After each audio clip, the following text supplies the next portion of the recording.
acá estamos nuevamente con la historia en el presente. Seguimos con esta conversación que venimos manteniendo los tres, yo en medio de dos historiadores, que no es nada fácil para mí porque la sabiduría de ellos hace que yo me sienta un poco disminuido. Para nosotros tampoco, tampoco es fácil. Porque yo lo veo todo desde otro punto de vista, coincidiendo con ustedes en lo fundamental, en el pensamiento profundo, pero sin el dominio histórico que ustedes tienen. Cosa que me sirve mucho porque aprendo, y yo lo miro como un tipo que está haciendo algo dentro de la cultura, dentro de lo que son las artes plásticas, la docencia. Y bueno, ese pensamiento, si bien no está tomado de elementos concretos de la historia, aunque uno la ha leído y la ha releído, sirve para apuntalar muchos conceptos que uno transmite a sus alumnos, aunque hable de cosas que aparentemente no tienen nada que ver ni con la política, ni nada por el estilo.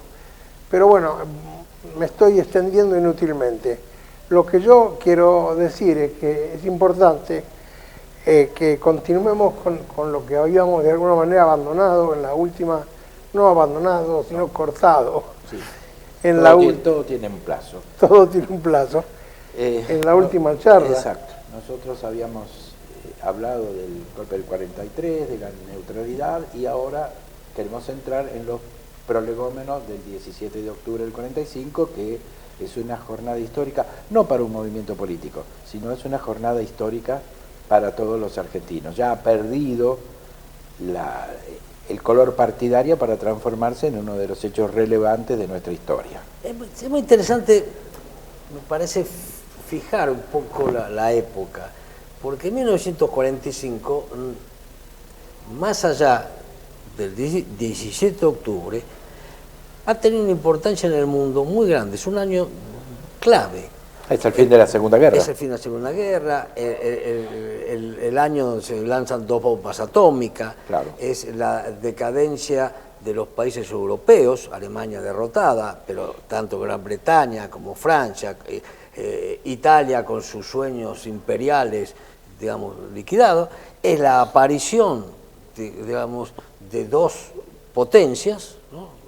La principal ganadora de la guerra, Estados Unidos, y la Unión Soviética. Pero además, en los países que podemos decir, que ahora le dicen emergentes, países, digamos, periféricos, semicoloniales, en fin, el tercer mundo, van a aparecer movimientos importantes. O sea, el varguismo en Brasil, aparece, sí, digamos, el Nasser en Egipto, aparece el APRA peruano.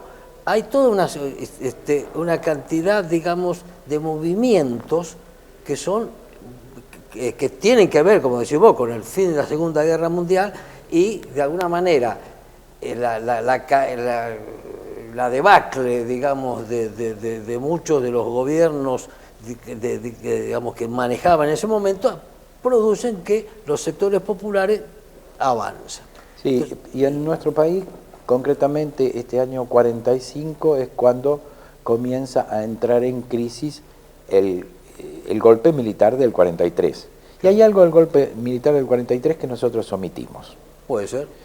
Que fue un golpe militar exclusivamente llevado adelante por militares. Debe ser el único golpe concebido y ejecutado, porque el golpe del 30 tuvo una enorme participación civil. Casi más que militar. Claro, estamos hablando de la concepción. Y los golpes que siguieron siempre fueron concebidos por los civiles, usando a las Fuerzas Armadas como el brazo ejecutor. Sí, fueron golpes cívico-militares. Fueron golpes cívico-militares. Y en algunos casos eclesiásticos. Sí, también. Claro que sí, pero todo eso me hace pensar a mí o me hace dar cuenta de que cuando se utiliza tanto la frase ingresemos en el mundo o tenemos que incorporarnos al mundo, esto que estaba pasando tenía que ver con lo que pasaba en el mundo, no es casualidad ni que los militares... Seguro. Todo Bueno. esto siempre, ya hacía muchos años, ya con el golpe del 30, que la Argentina estaba integrada al mundo, siempre estuvo integrada, pero la influencia de lo que sucedía en otros países indudablemente repercutía en el nuestro. Claro, la palabra integrada es peligrosa también porque pienso que aquello que se integra de alguna manera forma parte y participa. Nosotros en realidad siempre fuimos considerados para los más poderosos, que no éramos nosotros, ni ningún hermano latinoamericano, éramos de alguna manera aquellos espacios geográficos de los que había que aprovechar lo que tenían. Por eso la lucha entre el aliarse o no a los partícipes de la guerra, de la Segunda Guerra Mundial, las acusaciones... Sí, está bien, Leo, eso está claro, pero lo que nosotros queremos decir es que integrarse en este caso es ocupar un rol en ese mundo.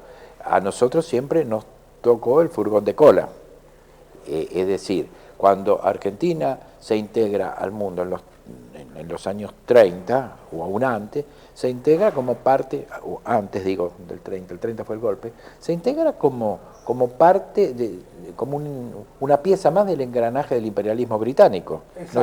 Nos dieron ese papel. Entonces, pero ese es otro tema, es un tema más complejo y complicado. Ahora, lo que me parece importante es que nosotros hablemos específicamente de lo que estaba sucediendo en la Argentina en esos años 45. Claro, pero Estoy de acuerdo, perdóname, yo estoy de acuerdo en lo que vos decís, coincido. Lo que yo creo que como estamos grabando un programa para un público que de alguna manera algunos estarán en una mayor claridad histórica que otros, es importante saber que todo lo que nos fue pasando y las transformaciones que hubo inclusive en nuestra clase política, en nuestras clases dirigentes, tienen que ver con un juego que estaba ligado más a los imperios, a los imperialismos. Totalmente de acuerdo, de eso se trata, y eso es lo que sobre lo que queremos avanzar. Y hay que reforzar esa idea. Bien, perfecto. Justamente, si la Argentina no estaba aislada del mundo, pero además en ese año 45, en esos años, la influencia de los problemas mundiales en la Argentina fue preponderante.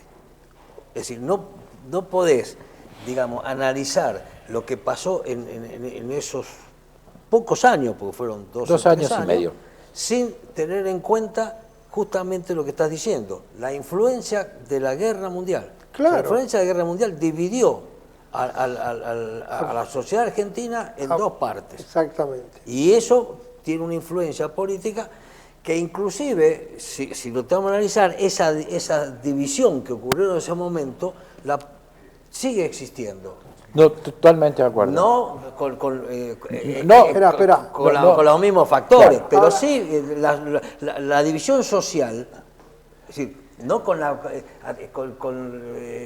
el pretexto de tal cosa o tal otra, con distinto. Para esa división social es la misma que existe ahora. Yo creo ahora. que ahí había una pieza rebelde en esta división que se produce en el mundo, es decir, están los vencedores de la guerra y los perdedores, siempre pasa eso.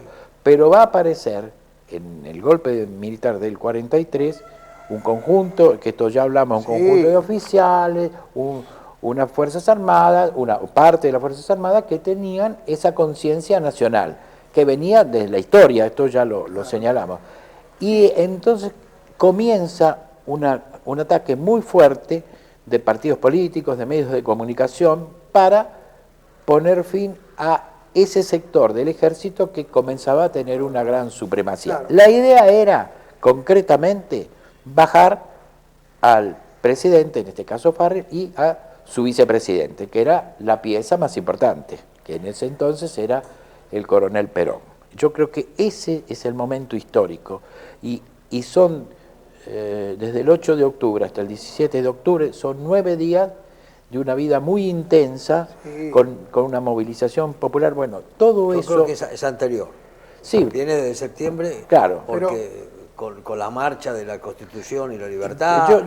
Yo creo que esto es importante, que nosotros hablemos de estos temas, porque esto nos va a permitir una comprensión mayor de lo que fue el 17 de octubre, específicamente. Mira, me interesa mucho sí, consulto. eso porque ya puedo hablar ya de algo que viví. Pero de cualquier modo, lo que yo quisiera es tomar un poco el caso del que vos hablabas, en donde la Segunda Guerra, ¿no es cierto?, y lo que era la posición de nuestros políticos y me imagino de nuestros sectores militares, que optaban algunos por la neutralidad y otros por el apoyo al sector aliado. Por ejemplo, los que optaban por la neutralidad fueron catalogados de propensos al nazismo o al fascismo, y yo creo que es una interpretación equivocada. Creo que podía haber o no simpatías hacia uno que otro, pero me parece que eso demuestra cómo un hecho tan terrible y tan dramático como fue la guerra, o trágico, transformado en una interpretación de habitantes de una zona del mundo absolutamente alejada de todo eso, de pronto hacen que las personas que pueden estar más pensando en no meterse, en no apoyar o en sí apoyar, se transformen en una parte de aquello que era tan lejano a nosotros, y entonces aquí empezó a haber una tendencia hacia lo pro-norteamericano y una tendencia hacia lo pro-fascista, o como se le llama, pero no era exactamente ni una visión capitalista como de la de los yanquis, ni fascista como la de Edeje. Esto es así, pero, y acá hay un detalle muy importante, ya ese año 45 la guerra estaba jugada. O sea, ya el eje había desaparecido. El estereotipo se pero mantenía. es más grave, León, Bueno, es más grave lo que vos decís. Peor. ¿Por qué es más grave?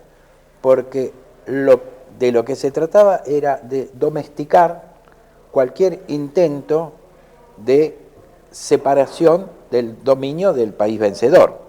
Entonces yo quisiera referirme brevemente a un personaje que va a tener una participación extraordinaria en ese momento, que fue el embajador de los Estados Unidos, Pur Braden. ¿Me permitís? Antes de Braden, Bien. que por supuesto tiene una importancia capital en todo esto. Es cierto, digamos, que el tema de la guerra mundial, digamos, se manejaba, se discutía, digamos, provocaba diferencias, digamos, en la Argentina. Pero hay que tener en cuenta que no se hubiera llegado a tal nivel si no hubiera habido un cierto peligro para los sectores, digamos, de la oligarquía. Sí, un cierto peligro, un peligro concreto.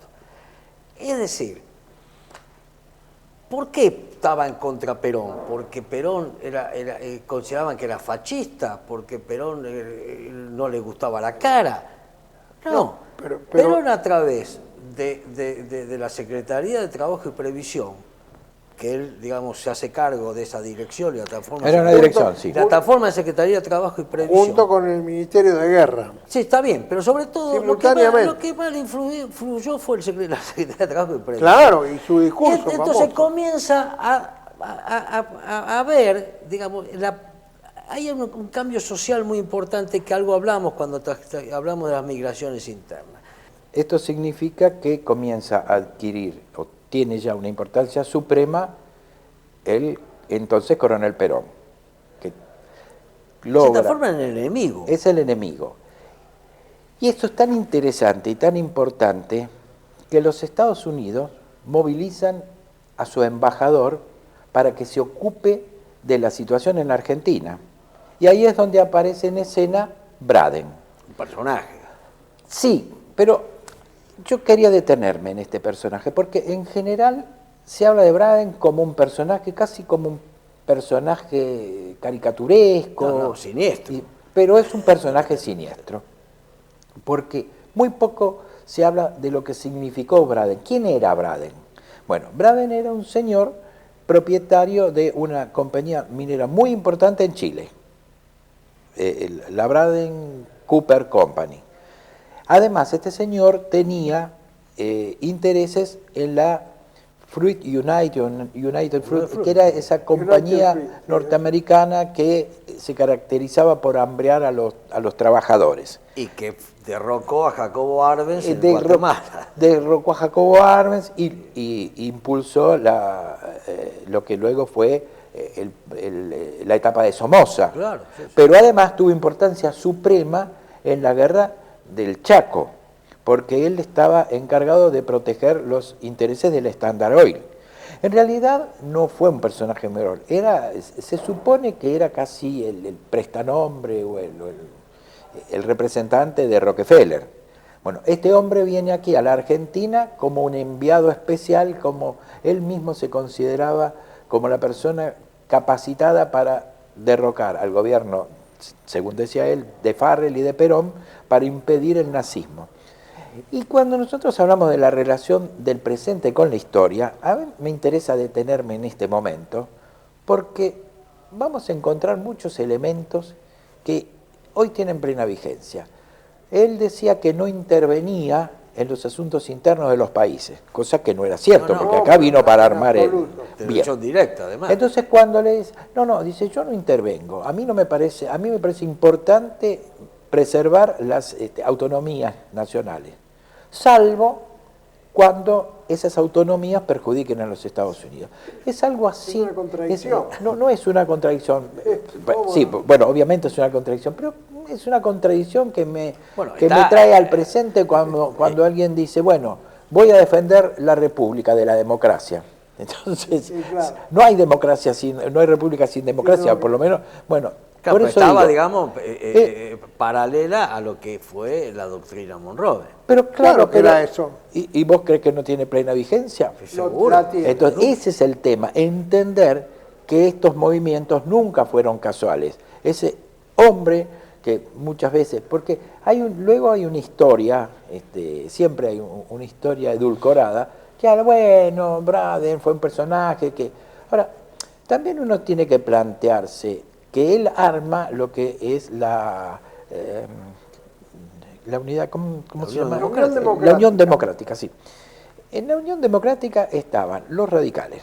Ahora yo digo, ¿qué tenía que ver los principios de Irigoyen, sobre todo en materia de política internacional, con la aparición de Braden? Yo creo que nada. Nada, cero. Bueno, estaba el radicalismo, lo que se llamó en ese momento el unionismo. El unionismo. Claro, por eso, no era todo el radicalismo. Por eso, digamos. como siempre, no era todo el radicalismo, era ese radicalismo oligárquico, por llamarlo de algún modo. Sí, lo que viene, digamos, del alvearismo. Es el alvearismo puro. Hay una enorme contradicción. Pero ¿qué hacía el PC? Con un tipo que era fuertemente anticomunista. Bueno, pero ahí está el punto. Entonces las contradicciones eran ahogadas por esta cuestión, bueno, resolvamos el tema. Mira, hay una cosa interesante que vos decís. En ese momento el secretario general del Partido Comunista Argentino era Vittorio Codovilla. Sí, es cierto. Codovilla había sido como una especie de comisario político-militar en la Guerra Civil Española. Sí. O sea, y tiene en su haber bastante cosas complicadas. Y él se reunía, Codovilla, con un asesor de Braden que había estado en España del otro lado. Ahí se privilegiaba el tema, digamos, la Unión Soviética había caracterizado a Perón como un agente del fascismo o del nazismo. Y entonces había la continuidad de la lucha, digamos, de la Unión Soviética contra el nazismo, había que hacerla en todos los países. Y en Argentina, entonces había que aliarse a todos los democráticos, digamos, todos los republicanos, para hacer un término más actual, contra ese fascista que estaba insuflando a los obreros. Yo creo que hay una simplificación histórica que se usa mucho y siempre aparece una etiqueta que te ponen, te zampan y te dicen, bueno, claro, es zurdo, es comunista, es anarquista, y en ese entonces es fascista. Ya no existía más el régimen nazi, había sido derrotado. Sí. Y sin embargo, estaba tratando de echar a un tipo que representaba lo que ya no existía. Entonces, ¿qué ibas a decir? Sí, bueno, pero lo que te dije antes, esos movimientos populares en los países, digamos, del tercer mundo, que tenían una... Porque para ellos hay una confusión, el nacionalismo en los países emergentes no tiene nada que ver con el nacionalismo en los países desarrollados. Yo podría agregar algo. Todo lo que vos quieras. Primero, ir un poquito más atrás y decir que a pesar de que hay un imperialismo capitalista como el británico y el norteamericano, hubo una posición diferente entre un imperialismo y el otro con respecto a Argentina, porque a Argentina no convenía que le declare la guerra al eje, ya que el peligro estaba en que los barcos que llevaban los productos necesarios para proveer a Inglaterra, sobre todo, podían recorrer los mares sin el riesgo de que los bombardearan. Y Norteamérica, en cambio, no quería de ninguna manera que Argentina sea neutral. Por lo tanto, los neutrales no eran los fachos, como vos decís, las etiquetas que se les ponían, aunque les decían a muchos neutrales, les decían que eran fachos, aunque no lo eran. Simplemente dependían de una realidad diferente.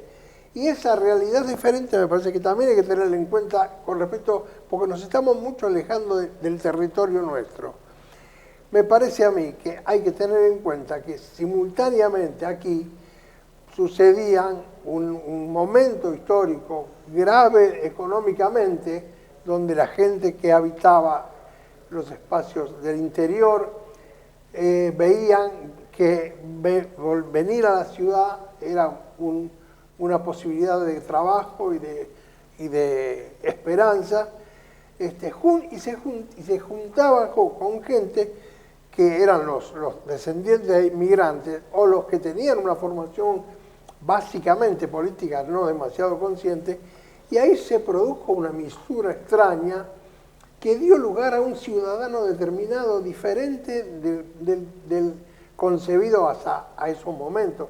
Y entonces, ahora yo creo que eso hay que tenerlo en cuenta por la aparición de lo que vos hablabas hoy, que era del peronismo, de Perón. Porque a Perón lo apuntaló esa gente.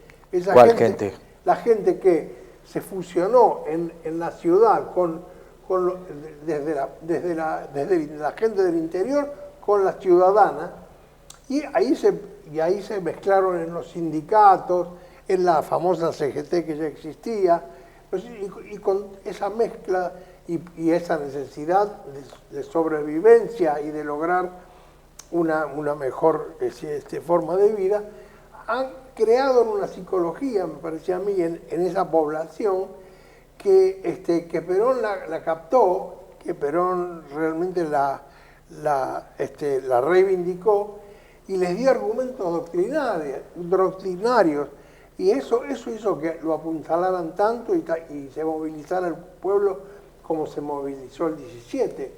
Creo que es ese tipo de gente la que se incorpora a la historia prácticamente. Sí, eso sí, por supuesto, es esa gente la que viene. Ahora, lo importante además, porque antes del 17 hay un clima, digamos, de algarabía de la oligarquía. O sea, luego, digamos, el trabajo, como vos hablas, Braden comienza, digamos, a influir, a reunirse, a participar de cosas, a intervenir directamente en la política argentina, sí, y enfrentarse, digamos, era directo, enfrentarse a Perón. Sí, señor. Entonces, todos esos grupos, los que luego forman la Unión Democrática, el Partido Comunista, el radicalismo, los conservadores, los socialistas, los progresistas, en fin, los sectores universitarios, la Federación de Estudiantes Universitarios, sí. la Iglesia, es decir, todo, digamos, lo que se dice, digamos, la gente, digamos, de bien, estaba enfrentada con este coronel que le estaba dando cosas a la masa, pero no solamente porque esa gente molestaba, sino porque estaba el Estatuto del Peón, estaba, digamos... El Estatuto lo creó Perón. Por eso, bueno, por eso, les daba el aguinaldo, le daba... Pero le daba posterior. No, posterior, sí, el aguinaldo no es posterior, no, eso es en el 45, ¿no? Claro, en el 45. Bueno, ¿de qué estamos hablando? Pero yo estoy hablando del Perón que se asomó al balcón en el Palacio de la Legislatura, cuando eso era la Secretaría de Trabajo y Previsión, y arengó a la población con un énfasis y con una... Pero, perdón, Leo, nos estamos comiendo, me parece que estamos mezclando momentos históricos, sí, y además estamos mezclando lo que nosotros llamamos la confluencia de culturas. Es decir, todo este proceso al que vos estás haciendo referencia, el de la llegada de los inmigrantes y el establecimiento de la Argentina, las migraciones internas, van a conformar una nueva sociedad. Pero, un prototipo distinto. Sí, pero eso es un proceso que viene de largo, que no comienza en los 40. Claro. O sea, bien.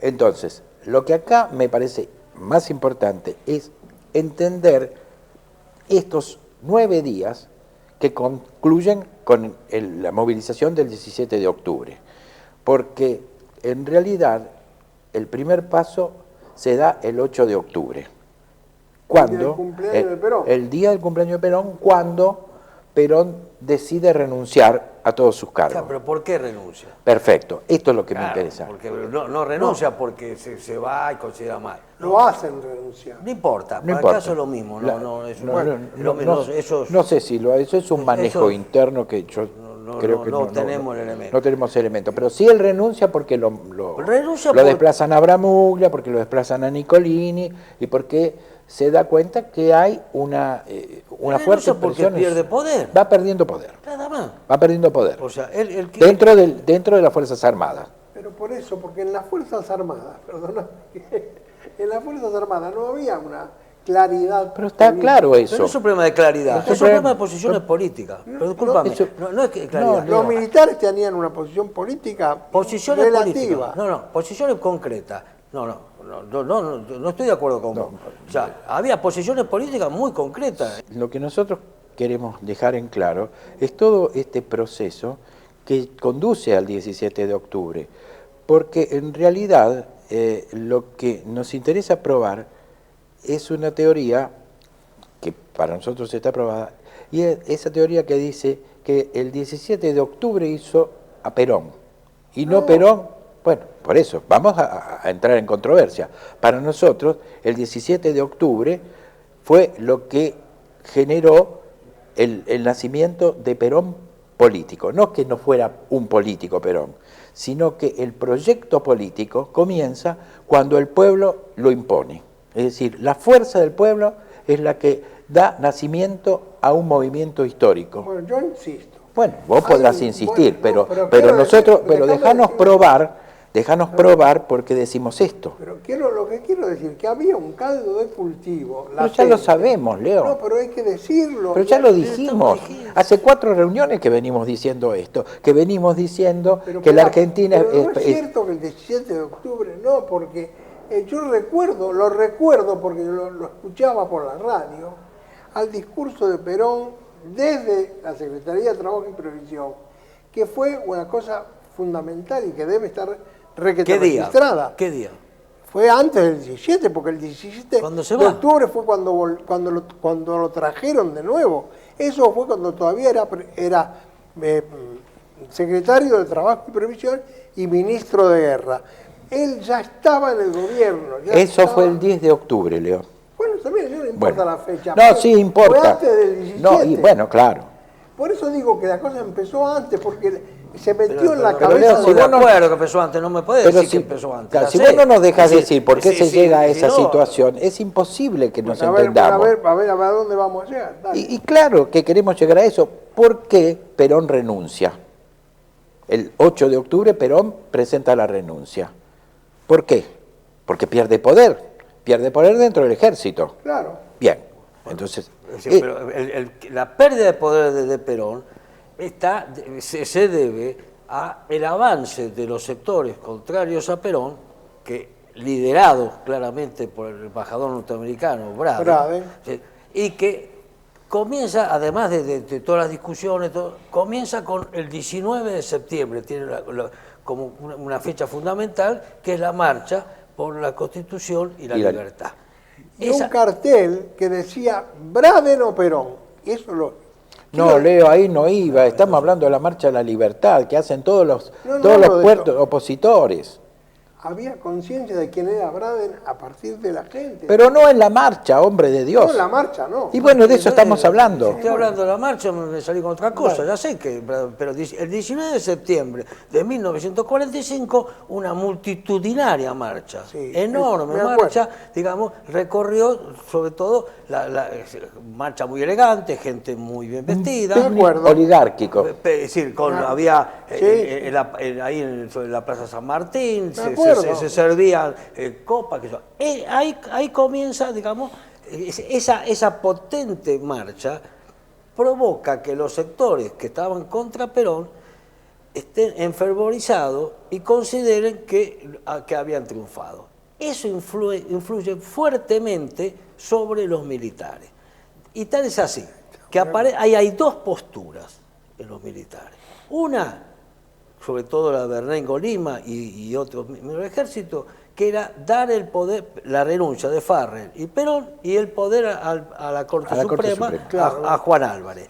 La otra es la de Ábalos, que era un militar nacionalista, pero contrario a Perón, ¿no? Que plantea una salida política y empieza a negociar con Amadeo Sabatini que se haga cargo del gobierno. Entonces, pero para la presión tan grande de los sectores que hicieron la marcha, de todos esos sectores, lo que luego fue la Unión Democrática, provoca que Ábalos le exija a Farrell la renuncia de Perón de todos sus cargos. Y entonces Perón renuncia. Y renuncia con una carta de puño y letra, que él mismo dice que la hace de puño y letra para que vean que no le tembló el pulso al hacer esa renuncia. Y entonces es cuando terminan conduciéndolo en un barco de la Armada, cosa que a él le resulta una humillación enorme. Lo llevan a Martín García, Ábalos y Farrell dicen que para protegerlo, y entonces comienza ahí una serie de elementos centrales que tienen que ver con Perón. Hay cartas de Perón que son las que a nosotros nos interesan. Una carta dirigida a Mercante donde le pide que cuide a Evita, porque se iba a casar con Evita y se iba a ir a Chubut. Y hay una carta de Perón a Evita donde le dice que se van a casar y se van a ir a Chubut. Conclusión, no pasaba por la cabeza de Perón otra cosa que no fuera el retiro y trasladarse a Chubut para casarse con Evita. Pero él era un militar. Entonces, era, claro. Y el ejército le quitó, digamos, entonces se va. Ahora, es importante, digamos, estas dos condiciones, estas dos posturas sobre cómo continuar el gobierno, se la dan al procurador Juan Álvarez, sí, que se toma como 2 días, 3 días para formar un gabinete. Era un hombre, era un tipo, digamos, importante, muy estudioso, pero que no tenía manejo político. Y entonces forma un gabinete de gente que eran amigos de él. O sea, y en el interín, digamos, Ábalos sigue discutiendo con Sabatini y hay dos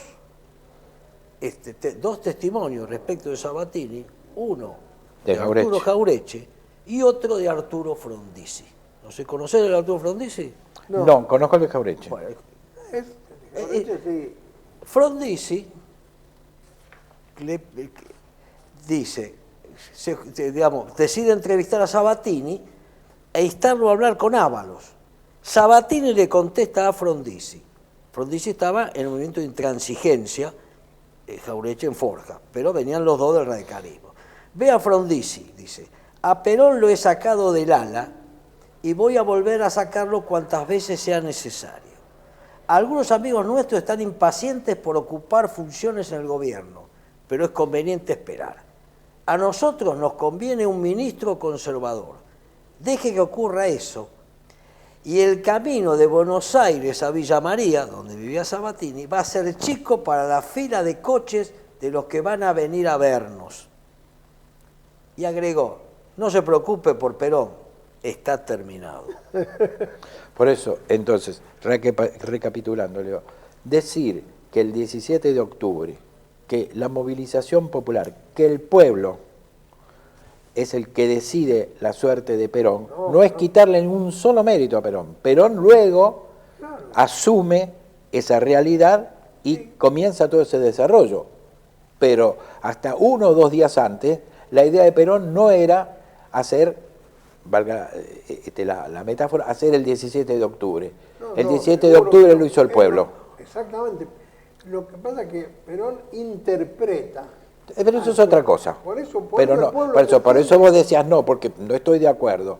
Sí. ¿En qué no estoy de acuerdo? En que el 17 de octubre hizo a Perón y no Perón al 17 de octubre. No, yo no dije eso, eso es muy demasiado duro. Está grabado, ¿eh? Está grabado, sí. Está grabado. Lo que yo quiero decir es que Perón fue el único de todos los partícipes de ese momento que supo interpretar estamos de acuerdo del pueblo, y el pueblo se sintió interpretado. Y por eso se produce... Pero eso estamos de acuerdo. Nadie discute por eso. No podemos separar. No, pero nadie separa eso. Nadie separa eso. Me alegro que no. Lo que estamos diciendo son dos cosas distintas. Eso que estamos totalmente de acuerdo.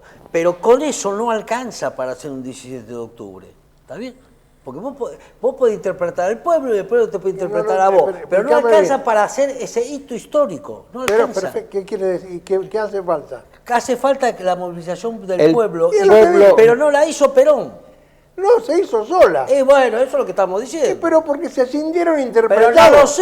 Pero ya lo sé, pero estamos diciendo, Leo, no estamos discutiendo falta que eso. nos digas que el pueblo se movilizó porque encontró su líder. Sí, es cierto. Sí. Pero si el pueblo no se hubiera movilizado, no hubiera aparecido el líder. Bueno, entonces, ¿por qué discutís, hombre de Dios? Yo no discuto eso, ustedes me interpretan mal o yo no sé No, sí, somos dos para interpretarte. Por eso yo no me sé expresar. Bueno, ahora estamos de acuerdo. Pero de cualquier modo, yo que en el fondo era un niño y estaba ahí, estuve ahí porque me llevó mi viejo, yo sentía eso en la gente. La gente venía porque de alguna manera también había escuchado por radio el discurso de Perón en la Secretaría, y fue tan contundente, tan claro, tan fácil de entender, que hizo que esa gente cruzara el riachuelo o que fuéramos de todos. Sí, los bueno, barrios. pero convengamos por eso.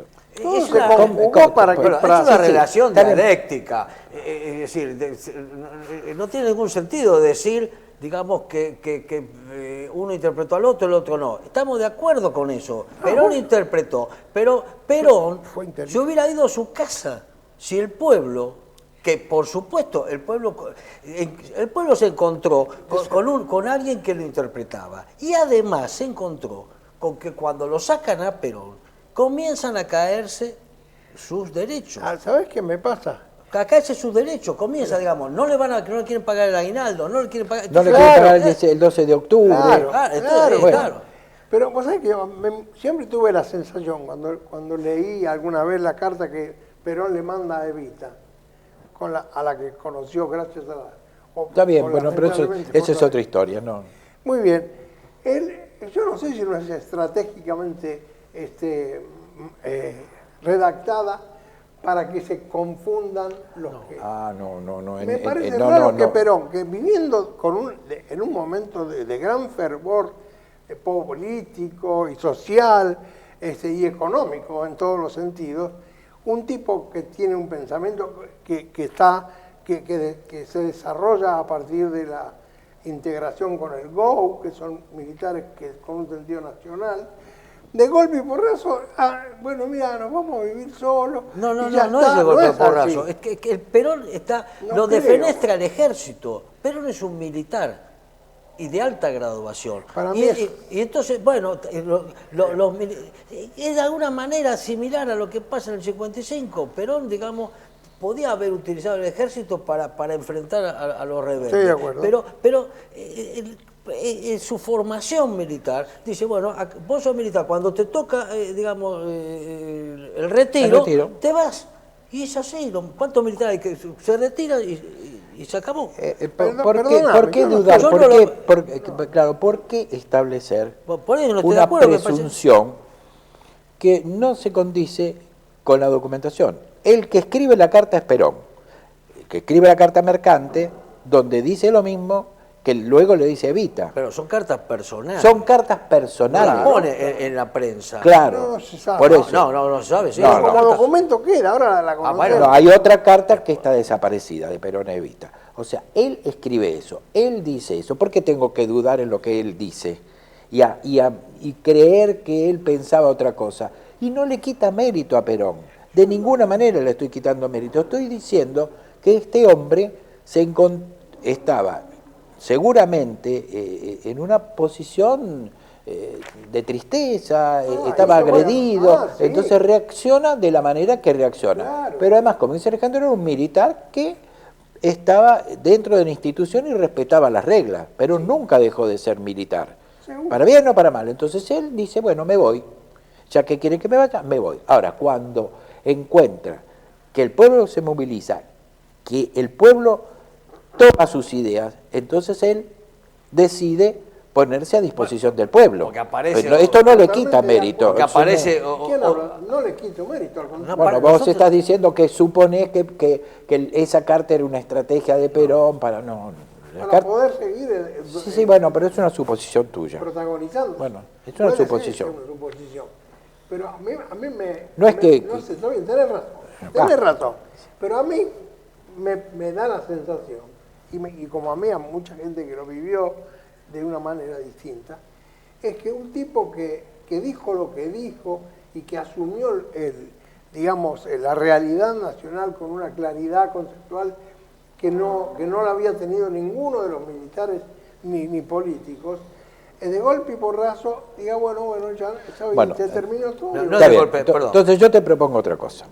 Si querés, en el próximo programa nos dedicamos a hablar de ese 17 de octubre y de lo que pensaba la gente. Dejamos esto para una próxima reunión y ahí van a aparecer los informes, los diálogos, lo que la gente pensaba en ese momento. Tenemos material suficiente como para hablar de ese momento histórico. Lo dejamos entonces, ya por hoy nos peleamos bastante.